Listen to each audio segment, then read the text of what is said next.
ಇನ್ನು ದೊಡ್ಡದಾದ ವಿಷಯ ಶ್ರೀರಾಮ ಶರಣಂ ಮಮ. ಶ್ರೀರಾಮ ಶರಣಂ ಮಮ ಅಷ್ಟಾಕ್ಷರ ಮಂತ್ರ ಇದು.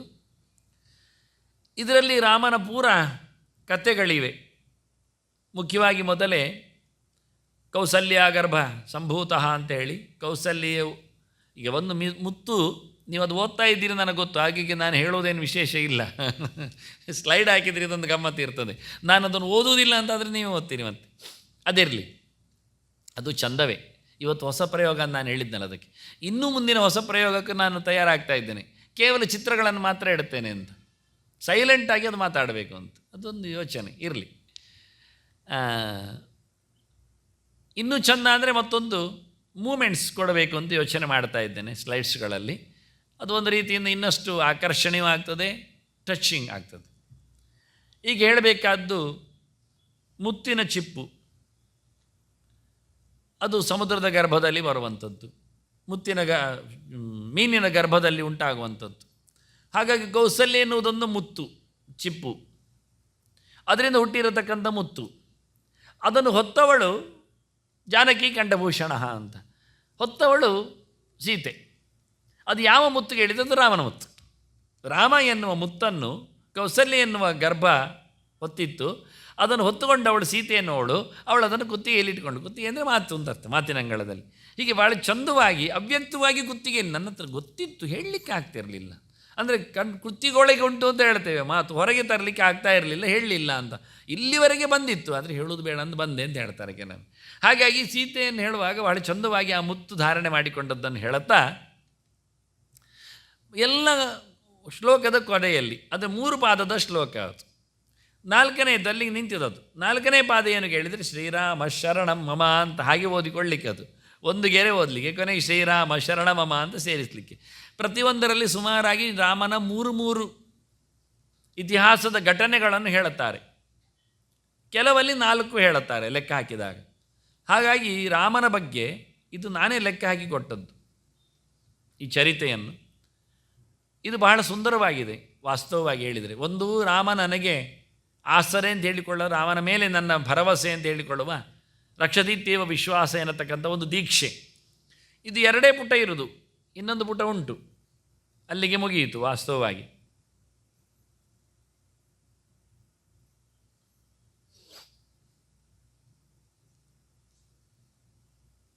ಇದರಲ್ಲಿ 51 ಚರಿತ್ರೆಯನ್ನು ಕೋಟ್ ಮಾಡಿದ್ದೇನೆ ನಾನು. ವಿಷಯವನ್ನು ಕೇಳಿದರೆ ಹಾಗೆ ಅಕ್ಷರ ಚರಿತ್ರೆ ಅಂತ, ಅಂದರೆ ರಾಮನ ಚರಿತ್ರೆ ಕ್ಷರ ಚರಿತ್ರೆ ಅಲ್ಲ, ಅಕ್ಷರ ಚರಿತ್ರೆ, ಅದು ನಾಶವಿರದ ಚರಿತ್ರೆ. ಹಾಗಾಗಿ ಪ್ರತಿಯೊಂದು ಬೀಜ ಮಂತ್ರವನ್ನು ಹಾಕ್ಕೊಂಡು ಪ್ರತಿಯೊಂದು ಲಕ್ಷಣಗಳನ್ನು ವಿಶೇಷಣಗಳನ್ನು ಜಪ ಅನುಸಂಧಾನ ಮಾಡಲಿಕ್ಕೆ ಬರ್ತದೆ. ಕೆಲಸ ತುಂಬ ಉಂಟಿದ್ರಲ್ಲಿ. ಇದು 51 ಮಂತ್ರ ಪ್ರತ್ಯೇಕ ಆಗ್ತದೆ. ನಮ್ಮ ರಾಮ ಸೀತಾರಾಮ ಪುರೋಹಿತರು ಆಚಾರ್ಯರು, ಅವರು ಆಚಾರ್ಯರು ತಂತ್ರಿಗಳು ಭಟ್ರು ಗೊತ್ತಿಲ್ಲ, ಇರಲಿ ಆಚಾರ್ಯ ಕಾಣುತ್ತೆ. ಅವರು ನಾನು ಮಂತ್ರ ರಾಮಾಯಣದಲ್ಲಿ 100 ಗಟ್ಟಲೆ ರಾಮನ ಮಂತ್ರವನ್ನು ಕೊಟ್ಟಾಗ ಮೊದಲು ಖುಷಿಪಟ್ಟು ಅದನ್ನೆಲ್ಲ ಪ್ರಯೋಗದಲ್ಲಿ ತಂದವ. ಸುಮಾರು ಕಡೆ ಪ್ರಯೋಗ ಎಲ್ಲ ಮಾಡಿಸಿದ್ರು. ಅದರ ವೈಶಿಷ್ಟ್ಯ ನೋಡಿಕೊಂಡು ಬಹಳ ಸುಂದರವಾಗಿದೆ, ಒಂದೊಂದು ಬಹಳ ಚೆಂದ ಇದೆ.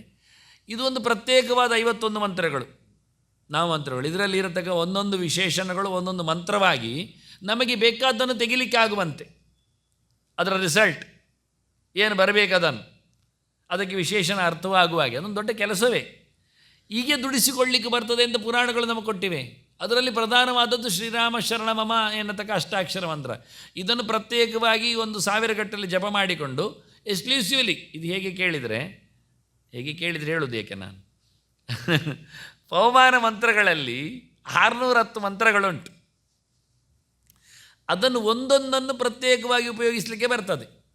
ಹೇಳಿ ನೋಡು ಒಂದನ್ನೊಂದು ಯಾರಾದರೂ ಕೇಳ್ಬೋದು, ಸ್ವಲ್ಪ ಆಚೀಚೆ ತಲೆ ಓಡಿಸಿದವರು. ಅದಕ್ಕೆ ಒಂದು ಹೇಳ್ತಾನೆ, ಯಾಕೆ ಹೇಳಿದ್ದು ಗೊತ್ತಿರುವುದಕ್ಕೆ. ಯದಂತಿ ಹೆಚ್ಚ ದೂರಕ್ಕೆ ಭಯಂ ವಿಂದತಿ ಮಾಮಿಹ ಪವಮಾನ ವಿದಜ್ಜಹಿ ಅಂತ. ನನಗೇನಾದರೂ ಯಾರದ್ದಾದರೂ ಪೋಡಿಗೆ ಉಂಟು ಅಂತಾದರೆ, ಹೆದರಿಕೆ ಉಂಟು ಅಂತಾದರೆ, ಭಯೋತ್ಪಾದನೆ ಉಂಟು ಅಂತಾದರೆ, ಉಗ್ರಗಾಮಿಗಳು ಬರ್ತಾರೆ ಅಂತಾದರೆ ಜಸ್ಟ್ ಇದನ್ನು ಜಪ ಮಾಡೋದು. ಒಂದು 24,000 ಜಪ ಮಾಡಿದರೆ ಆಯಿತು.